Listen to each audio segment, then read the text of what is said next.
नमस्कार, स्वागत है आप सभी का जेजेएन न्यूज में और मैं हूं आपके साथ शिवालिका।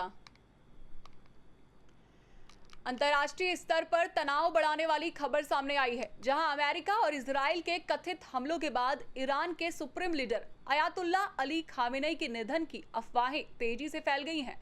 लेकिन इस पर आधिकारिक पुष्टि अभी बाकी है। क्या है पूरा मामला और इसका वैश्विक राजनीति पर क्या असर पड़ सकता है, जानिए हमारी खास रिपोर्ट में। दरअसल ईरानी मीडिया की कुछ रिपोर्ट्स में 86 साल के अयातुल्ला अली खामेनेई की मौत की बात सामने आई। रिपोर्ट्स में कहा गया कि उनके सम्मान में देश भर में 40 दिन का राजकीय शोक मनाने की तैयारी की जा रही है। हालांकि इससे पहले अमेरिकी राष्ट्रपति डोनाल्ड ट्रंप और इजरायली अधिकारियों ने शनिवार को तेहरान में हुए कथित बमकारी में खामेनेई की मौत का दावा किया। ईरानी अधिकारियों ने इसे साइकोलॉजिकल वॉरफेयर करारा बताते हुए खारिज कर दिया था। ऐसे में इस विरोधाभासी स्थिति में अंतर्राष्ट्रीय स्तर पर भ्रम और तनाव बढ़ा दिया है।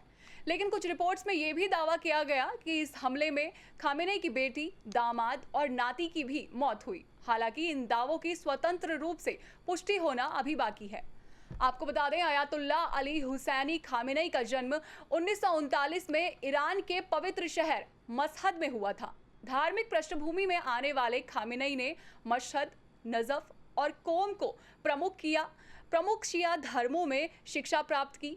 उन्होंने अयातुल्ला सहित कई विद्वानों से अध्ययन किया और शाह के शासन के खिलाफ आंदोलनों में भाग लिया। इस्लामिक क्रांति के बाद वे ईरान की नई राजनीतिक व्यवस्था में तेजी से उभरे और 1981 में मुजाहिदीन ए खल्फ के हमले में गंभीर रूप से घायल हुए और उनका दाहिना हाथ निष्क्रिय हो गया।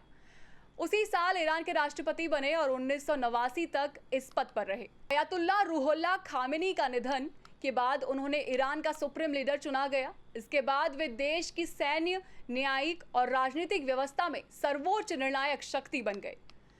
अगर खामेनेई के निधन की पुष्टि होती तो ईरान की सत्ता संरचना और उत्तरदायित्व को लेकर बड़ा राजनीतिक घटनाक्रम देखने को मिल सकता था। सुप्रीम लीडर का पद ईरान में सर्वोच्च है और उनके जाने से अस्थिरता की संभावना जताई जा रही है और मध्य पर्व से पहले जारी तनाव के बीच घटनाक्रम क्षेत्रीय और वैश्विक राजनीति पर भी व्यापक असर डाल सकता है।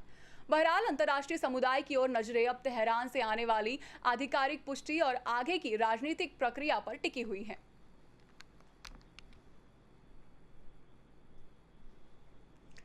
फिलहाल के लिए अंतर्राष्ट्रीय स्तर से जुड़ी आज की इस खास खबर में बस इतना ही। ऐसी तमाम बड़ी खबरें जानने के लिए देखते रहिए जेजेएन न्यूज। धन्यवाद।